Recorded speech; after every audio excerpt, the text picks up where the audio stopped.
Hello, everyone. I'm glad to see you join us here on Mary Maiden Apothecary, where I'm going to share with you DIY projects, recipes, and tips and tricks on how to create your masterpieces just the way you like them. And to also help you rid your home of some chemicals and additives and preservatives and things that you just don't necessarily need in everyday products that you buy at the grocery store. So here we can try and replace a few for you so you can rid your home of the carcinogens and toxins, and also maybe even save you a little bit of money along the way. So come join me on this journey and let's whip something up.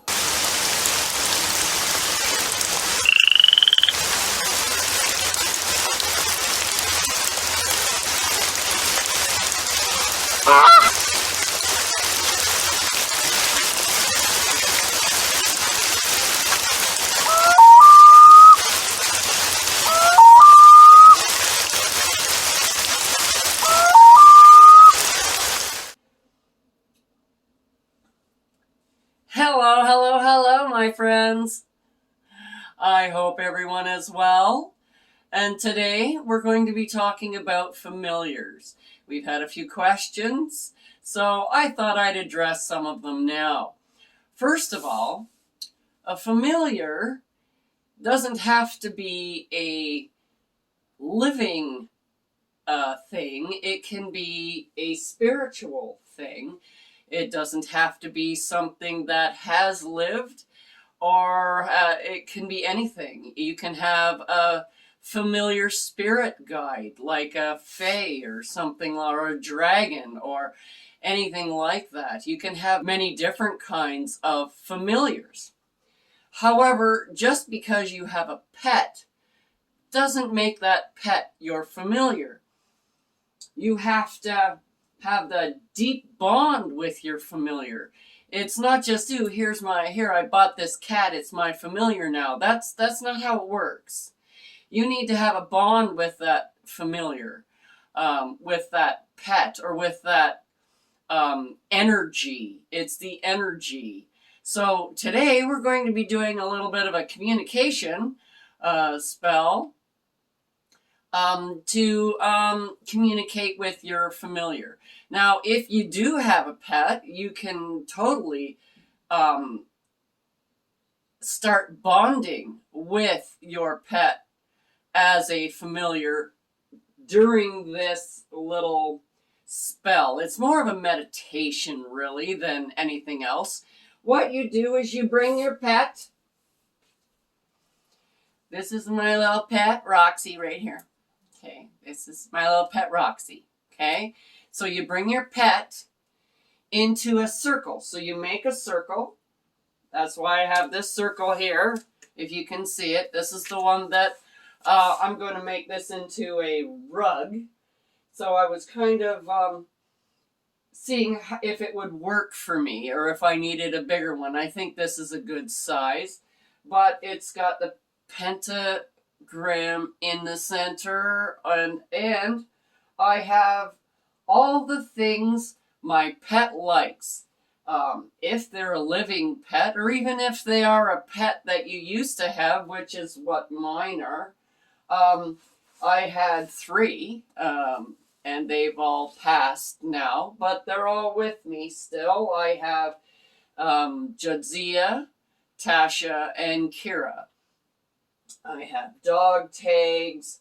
I have little stuffed animals that they used to like to play with. And if you have a living animal, you can put food in here for them. If you have a cat, you can get like a catnip mouse or a toy or a chew toy or anything like that. If it's a spirit, you can bring an offering for that spirit. If you have a fae, or any energetic familiar, you can bring an offering to your familiar, something that they like. Maybe, share a nice glass of wine with your familiar. But anyways, basically, all you do is you get your things here. I'm got the energy around me. I have earth. I have this wonderful plant. Okay. Fire. I have my dragon, labradorite skull here, right here. It's wonderful. You put a black light on it and it glows in the dark. And we'll put that back there. I have a shell that I use for water. And I have this wonderful little moon globe. You fill it with whatever you want and you turn it on. Oh, you can't see it. Hold on. Let me turn. It does change colors and turn off. And it, I don't know if you can see it, but there is a mist coming out. So it's like a bit of a humidifier, if you would want to go with that. But it does blow a little bit of scent into the air, and that's what I have is fragrance. And it's actually something that my dog likes. It's pine. So it's like a wood smell, because, hey, they like to frolic around out in the trees. And what you basically do is you sit kind of far back here and give your pet room to roam. You might even want to make a bigger circle if you have a living pet. Then you just sit and you commune with your pet. You play with your pet. If it is something like this, you can meditate. So you sit here and you meditate and you think about each pet. If you want to, you can take like a remembrance thing like this and you go, this was Tasha's. So I'm going to sit here and I'm going to pet this little dog here like this, and I'm going to visualize Tasha and remember Tasha the way she was. And I'm going to talk to her like she was still present with me because, well, she is, just not in corporeal form, okay? And then this way I can sit here and spend as much time as I want with this particular pet. And then I can change to the other pet. Now, if you only have one, you only have one. If you have many, you have many. I had one, and then I had another, and then so now I have three. So then I would sit here and play with this, and just nuzzle it, and think of Jadzia, and then I would think of Kira, and I would sit here and spend some time visualizing and playing with my familiars.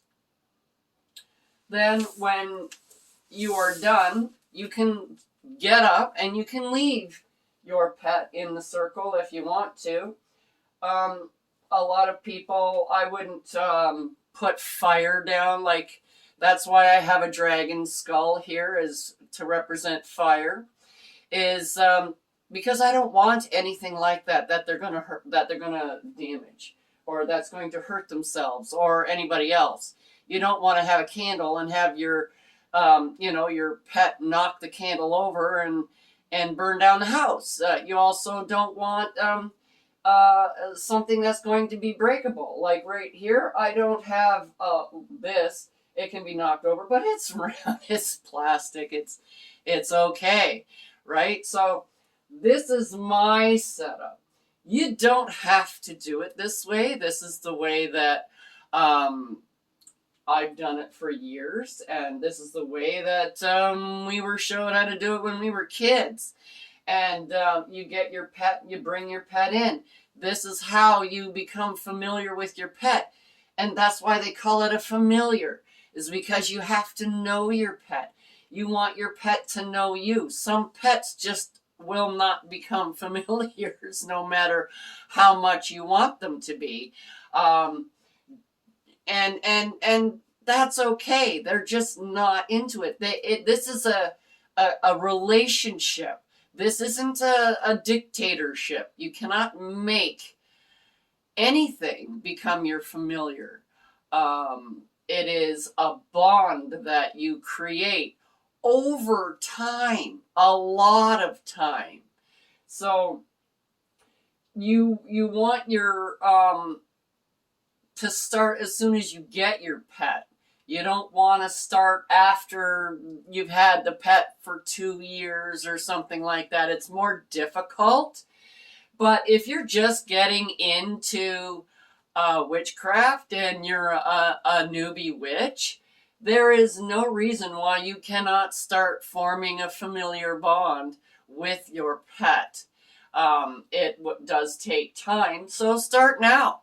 And by the time you progress in your magic, your bond with your pet will also grow and strengthen. And this is how you get a familiar. Is you have to. It's like a friend. You know a lot of people, but you don't have a whole lot of friends. You know, friends are somebody who you can call on in time of need. You know they're going to be there for you.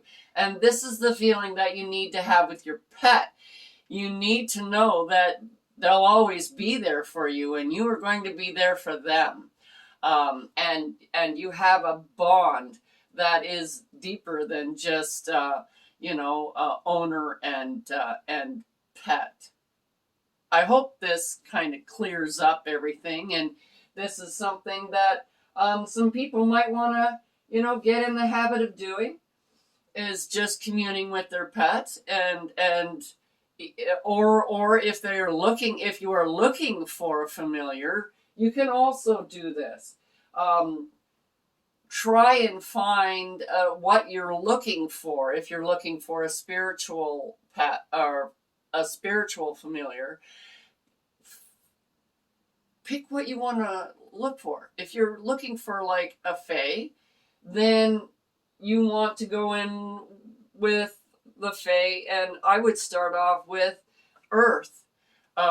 There is a lot of earth. You're more familiar with earth and the fae that are from the earth, like gnomes and sprites and fairies and things like that. You're more familiar with those than you are, let's say, with the water. Like you get sea nymphs and sirens and things like that from, and you also get air and fire, but you're not as familiar with those. So I would start off with the earth element and just go in and familiarize yourself with, or commune with the earth element. Even take out your earth element mirror and commune that way. You don't need all of this. You can just set it on your table and commune that way through the mirror, and ask if there is an entity there that would be willing to become your familiar, and you will also become their familiar. It's a two-way street. So like this is a way that you can do it. A lot of people don't typically go for the familiar aspect, but there are still a lot of new witches asking questions about it. So that's why we put up the video. I hope this clears up a lot, and I hope that you can move forward finding yourself a familiar and making your pets more of a deep bond. And that's all for now on Mary Maiden Apothecary. Check out the link below for the correspondences and magical properties of the items used in this video. And don't forget to like, subscribe, and hit that notification button so you don't miss any witchy content our three sisters have brewing for you here on The Witch's Inn.